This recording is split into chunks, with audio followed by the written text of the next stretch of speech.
Assalamualaikum warahmatullahi wabarakatuh. Nama saya Muhammad Ridin Aslam dari kelas 12 IPS 1, bersekolah di SMA 53 Jakarta, dan guru ibu pembimbing Ibu Supriyati. Semburan lumpur panas di lokasi pengeboran milik PT Lapindo Berantas yang muncul sejak 29 Mei 2006 memorak-porandakan kehidupan tenang ribuan warga sejumlah desa di Sidoarjo, Jawa Timur. Sementara kerugian material ditaksir mencapai 45 triliun lebih. Tak kurang dari 10.426 unit rumah warga dan 77 unit rumah ibadah terendam lumpur. Ratusan hektar lahan pertanian milik warga lenyap dalam sekejap, termasuk juga ribuan ekor hewan ternak. Puluhan pabrik berhenti beroperasi dan membuat ribuan warga kehilangan pekerjaan.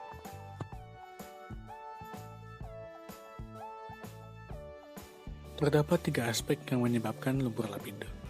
Pertama adalah aspek teknis. Sesuai dengan prosedur standar, operasi pemboran dihentikan, perangkap load preventer direct segera ditutup, dan segera dipompakan lumpur pemboran berdensitas berat ke dalam sumur dengan tujuan mematikan kick. Kedua, aspek ekonomis. Saat ini Lapindo memiliki SOX Participating Interest di wilayah 1 Blok Berantas, Jawa Timur. 15 dalam kasus semburan lumpur panas ini, Lapindo diduga sengaja menghemat biaya operasional dengan tidak memasang casing Medco. Sebagai salah satu pemegang saham wilayah Blok Berantas dalam surat bernomor LA-MGT-OBB.2JKT resmi telah Lapindo untuk memasang casing sesuai dengan standar operasional pengeboran minyak dan gas. Yang ketiga, aspek politis.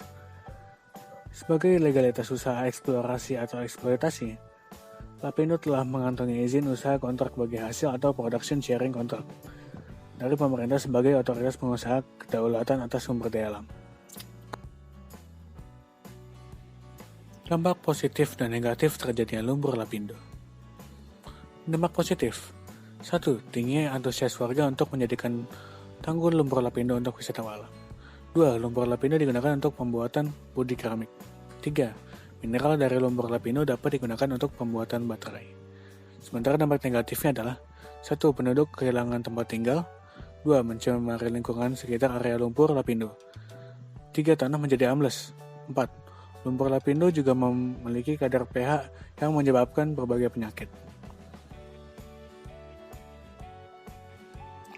Solusi atau cara mengatasi terjadinya lumpur Lapindo.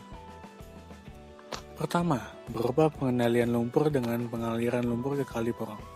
Pengaliran lumpur ke Kali Porong dilakukan secara mekanis menggunakan 5 unit kapal keruk melalui jaringan pipa. Pengaliran air dari Kali Porong, saluran kaki, tanggul, dan drainase ke dalam tanggul untuk pengenceran menggunakan 6 unit peralatan pompa. Kedua, penataan lingkungan untuk pemanfaatan kawasan sebagai tujuan geowisata dengan memperhatikan lingkungan sekitar di mana beberapa sisi areanya bisa dikunjungi oleh masyarakat umum.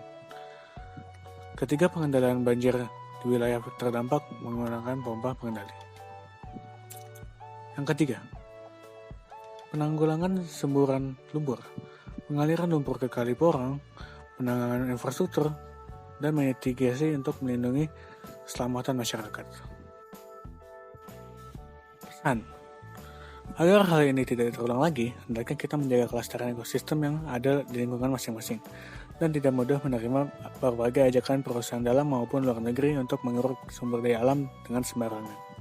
Demikian video dari saya, kurang lebihnya mohon maaf. Assalamualaikum warahmatullahi wabarakatuh.